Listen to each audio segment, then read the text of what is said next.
ಎಲ್ಲರಿಗೂ ನಮಸ್ಕಾರ. ನಾನು ನಿಮ್ಮ ಚೆನ್ನ.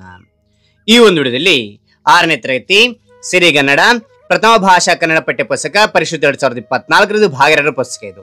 ಓಕೆ, ಈ ಒಂದು ಭಾಗ 2 ಪುಸ್ತಕದಲ್ಲಿ ಏನ್ ನೋಡ್ತಾ ಇದೀವಿ ಅಂದ್ರೆ ಇಲ್ಲಿ ನೋಡಿ, ಪದ್ಯ ಭಾಗದಲ್ಲಿ ಭಾಗ 2ರಲ್ಲಿ 5ನೇ ಒಂದು ಪದ್ಯ ಆಗಿರ್ತಕ್ಕಂಥ ನೀ ನನಗಿದ್ದರೆ ಅಂತಕ್ಕಂಥ ಈ ಒಂದು ಪದ್ಯ ಭಾಗದಲ್ಲಿ ಇರ್ತಕ್ಕಂಥ ಅಭ್ಯಾಸಗಳು, ಬಿಟ್ಟ ಸ್ಥಳಗಳು ಎಲ್ಲವೂ ನೋಡ್ತಾ ಹೋಗೋಣ. ರೈಟ್, ಹಾಗಾದ್ರೆ ಈ ಒಂದು ಮಾಹಿತಿ ಅಂತಕ್ಕಂಥ ಇಷ್ಟ ಆಯ್ತಾ? ಇಷ್ಟೋದ್ರೆ ಒಂದು ಲೈಕ್ ನೀಡಿ. ಈ ಒಂದು ಲೈಕ್ ಅನೇಕ ವಿಡಿಯೋ ಪ್ರೋತ್ಸಾಹ ಮತ್ತು ತುಂಬ ಸಿಗುತ್ತೆ. ಇನ್ನೊಬ್ರಿಗೂ ಶೇರ್ ಮಾಡಿ ಸಾಧ್ಯ. ಇಂಥ ಅನೇಕ ವಿಡಿಯೋ ಚಾನಲ್ ಸಬ್ಸ್ಕ್ರೈಬ್ ಆಗಿ ಅಂತ ಹೇಳ್ತಾ ಯಾವ ರೀತಿ ನೋಟ್ಸ್ ಬರೆಯೋಕೆ ನಿಮಗೆ ತಿಳಿಸ್ತಾ ಹೋಗ್ತೇನೆ. ಬನ್ನಿ. ಅಭ್ಯಾಸಗಳು ಅಂತಿದೆ. ಬಿಟ್ಟ ಸ್ಥಳಗಳನ್ನು ಸರಿಯಾದ ಪದಗಳಿಂದ ಭರ್ತಿ ಮಾಡಿರಿ ಅಂತಿದೆ. ಇದು ಯಾವ ರೀತಿ ನೋಡ್ತಾ ಹೋಗೋಣ. ಇಲ್ಲಿ ಮಕ್ಕಳೇ, ಇಲ್ಲಿ ನಾವೇನ್ ಮಾಡ್ಬೇಕಂದ್ರೆ ನೋಟ್ಸ್ ಬರೆಯೋಕೆ ಚಿಕ್ಕನೇ ಭಾಗದಲ್ಲಿ ಪದ್ಯ ಭಾಗ ಪದ್ಯ 5 ಅಂತಕ್ಕಂಥ ಬರೀತಾ ಹೋಗಿ, ಆನಂತರ ಪದ್ಯದ ಶೀರ್ಷಿಕೆ ಪದ್ಯದ ಹೆಸರಿದೆಯಲ್ಲ, ನೀ ನನಗಿದ್ದರೆ ಅಂತಕ್ಕಂಥ ದಪ್ಪನೆ ಅಕ್ಷರದಲ್ಲಿ ಬರೆದು ಕೆಳಗಡೆ ಅಂಡರ್ಲೈನ್ ಮಾಡಿ. ಅದಾದ ನಂತರ ಏನ್ ಮಾಡ್ತೀರಾ, ಈ ಪದ್ಯದ ಅಭ್ಯಾಸ ಇವತ್ತು ಬರ್ತಾ ಇರ್ತೀರಾ, ಆ ದಿನಾಂಕವನ್ನ ಇಲ್ಲಿ ಮೆನ್ಷನ್ ಮಾಡ್ತಾ ಹೋಗಿ, ದಿನಾಂಕವನ್ನು ಬರಿತಾ ಹೋಗಿ. Okay, right. ಇಲ್ಲಿ ನೋಡಿ, ಕವಿ ಕೃತಿ ಪರಿಚಯ. ಫಸ್ಟ್ ಅಭ್ಯಾಸ ಬರೋದ್ ಮುಂಚೆ ನಾವು ಕವಿ ಕೃತಿ ಪರಿಚಯ ಅಂತಕ್ಕಂಥ ಬರಿಬೇಕಾಗತ್ತೆ. ಚಿಕ್ಕನಾಗಿ ನಿಮಗೆ ತಿಳಿಸ್ತಾ ಹೋಗ್ತೇನೆ. ಕವಿ ಯಾರಂದ್ರೆ ಕೈಯಾರ ಕಿನ್ನರೈ, ಇಲ್ಲಿ ಕಾಣ್ತಾ ಇದಾರೆ, ಅವರೇನೆ. ಜನನ 8 ಜೂನ್ 1915 ಅಂತಕ್ಕಂಥದ್ದು.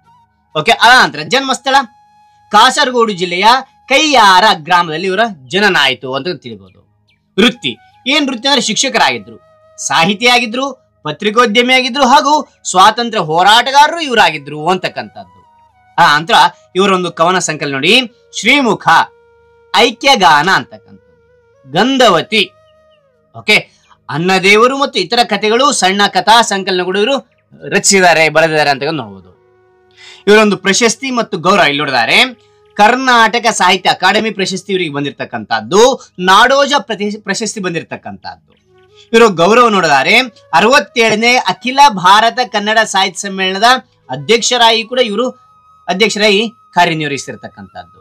ನಂತರ ನಿಧನ ಹೊಂದಿದ್ರು 9 ಆಗಸ್ಟ್ 2015 ಇವರು ನಿಧನ ಹೊಂದಿದ್ರು ಅಂತ ನಾವು ತಿಳಿಬಹುದು. ಓಕೆ, ನಂತರ ನೋಡಿ, ಇಲ್ಲಿ ನೋಡಿ ಮಕ್ಕಳೇ, ಕವಿ ಪರಿಚಯ ಆದ ನಂತರ ಇಲ್ಲಿ ನೋಡಿ, ಬಿಟ್ಟ ಸ್ಥಳಗಳನ್ನು ಸರಿಯಾದ ಪದಗಳಿಂದ ಭರ್ತಿ ಮಾಡಿ ಅಂತದೆ. ಇದು ನೋಡ್ತಾ ಹೋಗೋಣ. ಇಲ್ಲಿ ನೋಡಿ, ಅಭ್ಯಾಸಗಳು ಅಂತಕ್ಕಂಥ ಬರ್ದು ಬಿಟ್ಟಿರುವ ಸ್ಥಳಗಳನ್ನು ಸರಿಯಾದ ಪದಗಳಿಂದ ಭರ್ತಿ ಮಾಡಿರಿ ಅಂತಕ್ಕಂಥ ಬರ್ದು. ಇಲ್ಲಿ ನೋಡಿ, ಆಲ್ರೆಡಿ ರೆಡ್ಡಿಂಗ್ ಕ್ಲೀನ್ ಅಲ್ಲಿ ಭರ್ತಿ ಮಾಡಿದ್ದೀನಿ. ಓಕೆನಾ, ರೈಟ್. ಇಲ್ಲಿ ನೋಡಿ, ಮೊದಲನೇದು ಕತ್ತೆಯ ಬೆನ್ನಿಗೆ ಏರಿಸಿದ, ಕುದುರೆಯ ಜೊತೆಯಲ್ಲಿ ಸಾಗಿಸಿದ ಅಂತಕ್ಕಂಥದ್ದು ಬರಿತಾ ಹೋಗ್ಬೇಕಾಗತ್ತೆ. ಅಂದ್ರೆ ಏನದು, ನಡುಗಿತು ಕತ್ತೆಯ ಕೈಕಾಲು, ಬಿದ್ದಿತು ಭೂಮಿಗೆ ಕಂಗಾಲು. ನಂತರ ಮೂರನೇ ನುಡಿ, ಹೊತ್ತಿತು ಕುದುರೆಯು ಹೊರೆಯನ್ನ, ಹತ್ತಿತು ಬಗಿಸಿತದು ಬೆನ್ನ. ನಾಲ್ಕನೇ ನುಡಿ, ಒಂದಿಷ್ಟಾದರೂ ಹೊತ್ತು ಬಿಡು, ನನ್ನೆಯ ಪ್ರಾಣವ ಉಳಿಸಿಕೊಡು ಅಂತಕ್ಕಂಥದ್ದು. ಈ ರೀತಿಯಾಗಿ ಕರೆಕ್ಟ್ ಆಗಿ ಬರಿತಾ ಹೋಗಿ. ಓಕೆ, ಇಲ್ಲಿ ನೋಡಿ, ಬಿಟ್ಟ ಸ್ಥಳ ಆದ ನಂತರ ಏನ್ ಕೊಟ್ಟಿದ್ದಾರೆ ಇಲ್ಲಿ ಅಂದ್ರೆ ಕೆಳಗಿನ ಪ್ರಶ್ನೆಗೆ ಒಂದು ವಾಕ್ಯದಲ್ಲಿ ಉತ್ತರಿಸಿದೆ. ಇದು ನೋಡ್ತಾ ಹೋಗೋಣ. ಇಲ್ಲಿ ನೋಡಿ ಮಕ್ಕಳೇ, ಕೆಳಗಿನ ಪ್ರಶ್ನೆಗೆ ಒಂದು ವಾಕ್ಯದಲ್ಲಿ ಉತ್ತರಿಸಿ ಅಂತಿದೆ. ಮೊದಲನೇದು, ಭೀಮಣ್ಣನು ಎಲ್ಲಿಗೆ ಹೋದನು ಅಂತಕ್ಕಂಥದ್ದು. ಉತ್ತರ, ಭೀಮಣ್ಣನು ಸಂತೆಗೆ ಹೋದನು. ಇದನ್ನ ಚೆನ್ನಾಗಿ ನೆನ್ಪಿಟ್ಕೊಂತ ಹೋಗಿ. ಓಕೆ, ಎರಡನೇದು, ಭೀಮಣ್ಣನು ಏನನ್ನು ಕೊಂಡನು. ಏನ್ ಕೊಂಡ ಅಂದ್ರೆ ಉತ್ತರ, ಭೀಮಣ್ಣನು ಹಿಂಡಿಯನ್ನು ಕೊಂಡನು. ನೋಡಿ, ಹಿಂಡಿ ಅಂತಕ್ಕಂಥ ಚೆನ್ನಾಗಿ ನೆನ್ಪಿಡ್ತಾ ಹೋಗಿ. ಓಕೆ, ರೈಟಾ. ಮೂರನೇ ನೋಡಿ, ಕತ್ತೆಯು ಹೊರೆಯನ್ನು ಯಾರಿಗೆ ಹೊರು ಎಂದು ಕೇಳಿತು. ಯಾರನ್ನು ಕೇಳಿತು ಅಂದ್ರೆ ಉತ್ತರ, ಕತ್ತೆಯು ಹೊರೆಯನ್ನು ಕುದುರೆಗೆ ಹೋರು ಎಂದು ಕೇಳಿತು ಅಂತಕ್ಕಂಥದ್ದು. ನಾಲ್ಕನೇ ನೋಡಿ, ಕುದುರೆಯು ನನ್ನಯ ಪ್ರಾಣವ ಉಳಿಸು ಎಂದು ಯಾರನ್ನು ಕೇಳಿತು ಕುದುರೆ ಅಂದ್ರೆ ಉತ್ತರ, ಕುದುರೆಯು ನನ್ನಯ ಪ್ರಾಣವ ಉಳಿಸು ಎಂದು ಕತ್ತೆಯನ್ನು ಕೇಳಿತು ಅಂತಕ್ಕಂಥದ್ದು. ಇಲ್ಲಿ ನೋಡಿ, ಐದನೇದಿದೆ, ನೀ ನನಗಿದ್ದರೆ ಈ ಪದ್ಯದ ನೀತಿ ಏನು ಅಂತ ಕೇಳಿದ್ರೆ ಉತ್ತರ, ನೀ ನನಗಿದ್ದರೆ ಈ ಪದ್ಯದ ನೀತಿ ನೋಡಿದರೆ ಇಲ್ಲಿ ನೋಡಿ, ನಾವು ಮತ್ತೊಬ್ಬರಿಗೆ ಸಹಾಯ ಮಾಡಿದರೆ ಅವರು ನಮಗೆ ಸಹಾಯ ಮಾಡುತ್ತಾರೆ ಅಂತ ನೀತಿ ಬರುತ್ತೆ. ಅಥವಾ ಇದಾದ್ರೂ ಬರ್ರಿ, ಅದಾನಂತರ ಪರೋಪಕಾರದಿಂದ ಸ್ನೇಹ ಬೆಳೆಯುತ್ತದೆ ಅಂತಕ್ಕಂಥದ್ದು. ಇದಾದ್ರೂ ಬರ್ರಿ, ಅಥವಾ ಪರೋಪಕಾರ ಬುದ್ಧಿ ಇರಬೇಕು ಅಂತಕ್ಕಂಥದ್ದು ಬರೀತಾ ಹೋಗಿ ಮಕ್ಕಳೇ. ಓಕೆನಾ, ರೈಟ್. ಇಲ್ಲಿ ನೋಡಿ ಮಕ್ಕಳೇ, ಇಲ್ಲಿ ಶಾರ್ಟ್ ಆಗಿ ಇಲ್ಲಿ ನಿಮ್ಗೆ ಏನಂದ್ರೆ ಇಲ್ಲಿ ಅಂಡರ್ಲೈನ್ ಮಾಡಿದಿನ, ಈ ಅಂಡರ್ಲೈನ್ ಮಾಡಿದ್ದು ನೆನ್ಪಿಡಿ ಸಾಕು. ಇಲ್ಲಿ ಉಳಿದೆಲ್ಲ ಪ್ರಶ್ನೆಯಲ್ಲಿದೆ. ಭೀಮಣ್ಣನು ಎಲ್ಲಿಗೆ ಅಂದ್ರೆ ಸಂತೆಗೆ ಹೋದನು. ಇದು ಮಾತ್ರ ನೆನ್ಪಿಟ್ರೆ ಸಾಕು, ಉಳಿದೆಲ್ಲ ಪ್ರಶ್ನೆಯಲ್ಲಿ ಇರ್ತದೆ. ಅದ್ ನೋಡಿ ನೀವು ಬರೀತಾ ಹೋಗಿ ಮಕ್ಳೆ. ಓಕೆ, ಮುಂದೆ ನೋಡ್ತೋಣ ಮಕ್ಳೆ. ಇದು ಆ ಅಂತಕ್ಕಂಥ ಬರ್ತದೆ. ನೆಕ್ಸ್ಟ್ ಏನ್ ಕೊಡಿದಾರೆ ನೋಡಿ ಮಕ್ಳೆ, ಇಲ್ಲಿ ಈ ಕೆಳಗಿನ ಪ್ರಶ್ನೆಗೆ 2-3 ವಾಕ್ಯದಲ್ಲಿ ಉತ್ತರಿಸಿ ಅಂತದೆ. ಇವು ನೋಡ್ತೋಣ. ಓಕೆನಾ? ಇಲ್ಲಿ ನೋಡಿ ಮಕ್ಳೆ, ಈ ಕೆಳಗಿನ ಪ್ರಶ್ನೆಗೆ 2-3 ವಾಕ್ಯದಲ್ಲಿ ಉತ್ತರಿಸಿ ಅಂತಕ್ಕಂಥ ಮೊದಲನೇ ಒಂದು ಪ್ರಶ್ನೆ, ಕತ್ತೆಯ ಸಹಾಯ ಕೇಳಿದಾಗ ಕುದುರೆ ಏನೆಂದು ಹೇಳಿತು ಅಂತಿದೆ. ಉತ್ತರ, ದಣಿ ನಿನ್ನನ್ನು ಸಾಕಿದ್ದಾನೆ, ಅದಕ್ಕೆ ಹೊರೆಯನ್ನು ನಿನ್ನ ಬೆನ್ನಿಗೆ ಹಾಕಿದ್ದಾನೆ, ಆದ್ದರಿಂದ ನೀನೇ ಈ ಹೊರೆಯನ್ನು ಹೊರಬೇಕು ಎಂದು ಕುದುರೆ ಕತ್ತೆಗೆ ಹೇಳಿತು ಅಂತಕ್ಕಂಥದ್ದು.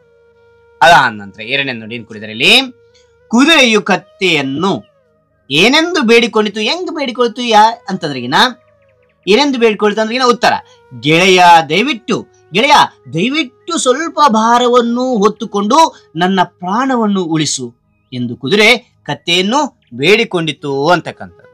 ಓಕೆ, ಇಲ್ಲಿ ನೋಡಿ ಮಕ್ಕಳೇ, ಈ ಅಂತಕ್ಕಂಥದ್ದಾಯ್ತು. ಮುಂದೇನಿದೆ ನೋಡ್ತೋಗೋಣ. ಓಕೆ, ಈ ಅಂತಿದೆ. ಈ ಪದಗಳನ್ನು ಬಿಡಿಸಿ ಬರೆದು ಸಂಧಿ ಹೆಸರಿಸಿ ಅಂತ ಕೊಡಿದರೆ ನೋಡ್ತೋಗೋಣ.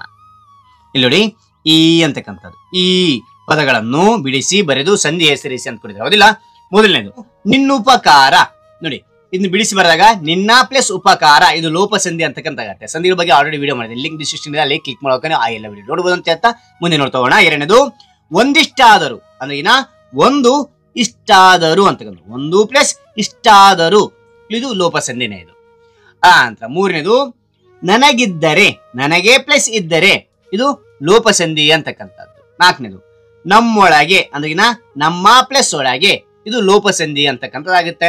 ಓಕೆ, ಇಲ್ಲಿ ನೋಡಿ ಮಕ್ಕಳೇ, ಈ ಅಂತಕ್ಕಂಥದ್ದಾಯ್ತು. ಈ ಪದ್ಯದಲ್ಲಿ ಬಂದಿರುವ ಪ್ರಾಸ ಪದಗಳನ್ನು ಪಟ್ಟಿ ಮಾಡಿ ಅಂತಿದೆ. ಇಲ್ಲಿ ನೋಡಿ ಮಕ್ಕಳೇ, ಈ ಪದ್ಯದಲ್ಲಿ ಬಂದಿರತಕ್ಕಂಥ ಒಂದಿಷ್ಟು ಪದ್ಯ ಸಾಲು ಏನಿದೆ ಪ್ರಾಸ ಬಂದಿರತಕ್ಕಂಥದ್ದು ಇಲ್ಲಿ ನಿಮಗೆ ಅಂಡರ್ಲೈನ್ ಮಾಡ್ತಾ ಹೋಗಿದೆ ನೋಡಿ. ಅದನ್ನ ನೀಟಾಗಿ ಬರೆದು ನಿಮಗೆ ತೋರಿಸ್ತಾ ಹೋಗ್ತೇನೆ. ಓಕೆನಾ? ಇಲ್ಲಿ ನೋಡಿ, ಈ ಪದ್ಯದಲ್ಲಿ ಬಂದಿರುವ ಪ್ರಾಸ ಪದಗಳನ್ನು ಪಟ್ಟಿ ಮಾಡಿ ಅಂತಿದೆ.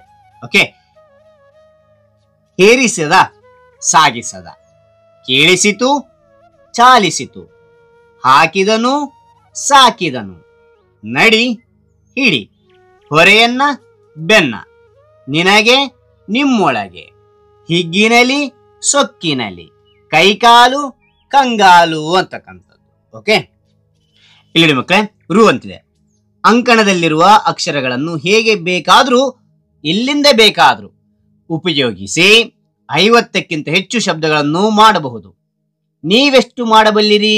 ಅತಿ ಹೆಚ್ಚು ಪದ ರಚಿಸಿದವರಿಗೆ ಮೆಚ್ಚುಗೆ ವ್ಯಕ್ತಪಡಿಸಿರಿ ಅಂತಿದೆ. ಓಕೆನಾ? ಈ ಡಬ್ಬಿ ಒಳಗೆ ಇರ್ತದಲ್ಲಿ ಯಾವ್ದಾದ್ರು ಅಕ್ಷರ ತೆಗೆದುಕೊಂಡು ನೀವು ಪದವನ್ನ ರಚನೆ ಮಾಡಬಹುದು ಅಂತ ಹೇಳಿದ್ರೆ, ಉದಾಹರಣೆ ಕೊಡಿದ್ರೆ ದೊಡ್ಡ ಅಂತಕ್ಕಂಥದ್ದು, ಹೌದಾ? ಮೊಗ್ಗು ಅಂತಕ್ಕಂಥದ್ದು ಇಲ್ಲಿ ನೋಡಿ. ಓಕೆ, ಇಲ್ಲಿ ಅಕ್ಷರ ತಗೊಂಡ್ರೆ ದೊಡ್ಡ ಅಂತಕ್ಕಂಥದ್ದು. ಅದೇ ರೀತಿಯಾಗಿ ಇಲ್ಲಿ ಮೋ ಇದೆ, ಇಲ್ಲಿ ಗು ಇದೆ, ಇವೆರಡು ಅಕ್ಷರ ಕೂಡಿಸಿ ಮೊಗ್ಗು ಅಂತ ಮಾಡಿದ್ರೆ ಈ ರೀತಿಯಾಗಿ ನೀವು ಮಾಡ್ತಾ ಹೋಗ್ಬೇಕು. ನೋಟ್ಸ್ ಅಲ್ಲಿ ತಿಳಿಸ್ತಾ ಹೋಗ್ತೀನಿ ನೋಡಿ. ಇಲ್ಲಿ ರು ಅಂತಕ್ಕಂಥದ್ದು ದೊಡ್ಡ, ಮೊಗ್ಗು, ಅಮರ, ಕಸ, ಹಿತ, ಕಚ್ಚು, ಚೊಕ್ಕ, ತಗ್ಗು, ಹಿಗ್ಗು, ಅಕ್ಕ, ಮರ, ಹೆಣ, ಗರ, ರಸ, ಅಡ್ಡ, ಮೋಣ, ರಗ್ಗು, ತಗರ, ಗಡ್ಡ, ವರ, ಸರಗಳು, ಬೆರಗು, ಹಿತಕರ, ಕಹಿ, ಬೆಕ್ಕಸ, ಹೆಡ್ಡ, ಗಡ್ಡ. ಓಕೆನಾ? ಗಡ್ಡ ಅಂತಕ್ಕಂಥ 2 ಸರಿ ಬಂದಿದೆ, ಒಂದ್ಸರಿ ಬರಿತಾ ಹೋಗಿ ಮಗ. ಓಕೆ, ಮಗನು, ಚರಕ, ಕಕ್ಕಸ, ಮಗು, ಮಗಳು, ಸಮರ, ಗುಡ್ಡ, ವಡ್ಡ ಅಂತಕ್ಕಂಥದ್ದು. ಓಕೆ, ಅದಾದ ನಂತರ ಗರಗಸ, ಮೆಚ್ಚು, ಗುಚ್ಚ, ಅಚ್ಚು, ನೆಚ್ಚು, ಬೆಚ್ಚು, ಚಚ್ಚು, ರಚ್ಚು, ಚಕ್ಕ ಅಂತಕ್ಕಂಥದ್ದು. ಈ ರೀತಿಯಾಗಿ ನೀವು ಇನ್ನ ಅನೇಕ ಪದಗಳು ಮಾಡ್ತಾ ಹೋಗಿ ಮಕ್ಕಳು. ಇನ್ಯಾವ ಪದಗಳು ಬರ್ತವೆ ಕಾಮೆಂಟ್ ಮಾಡಿ. ಓಕೆನಾ? ಹಾಗಾದ್ರೆ ಈ ಒಂದು ಮಾಹಿತಿ ಅಂತಕ್ಕಂಥ ನಿಮಗೆ ಇಷ್ಟವಾಯ್ತಾ? ಇಷ್ಟವಾದ್ರೆ ಒಂದು ಲೈಕ್, ಅನೇಕ ವಿಡಿಯೋ ತಿಳಿದು ಪ್ರೋತ್ಸಾಹ ತುಂಬಾ ಸಿಗುತ್ತೆ. ಇನ್ನೊಬ್ರು ಶೇರ್ ಮಾಡಿ, ಇನ್ನೊಬ್ರು ಸಾಧ್ಯ. ಇಂಥ ಅನೇಕ ವಿಡಿಯೋಗಳು ಚಾನಲ್ ಸಬ್ಸ್ಕ್ರೈಬ್ ಆಗಿ. ಹಾಗೆ ನಿಮಗೆ ಯಾವ ಒಂದು ಅಧ್ಯಯನದ ಪದ್ಯದ ಅಧ್ಯಯನದ ಅಭ್ಯಾಸ ಬೇಕಂತ ಕಾಮೆಂಟ್ ಮಾಡಿ. ಆ ಒಂದು ಅಧ್ಯಯನ ಮತ್ತು ಪದ್ಯದ ಒಂದು ಅಭ್ಯಾಸ ತೆಗೆಯಲು ಪ್ರಯತ್ನ ಬರ್ತೇನೆ. Thank you for watching. Bye.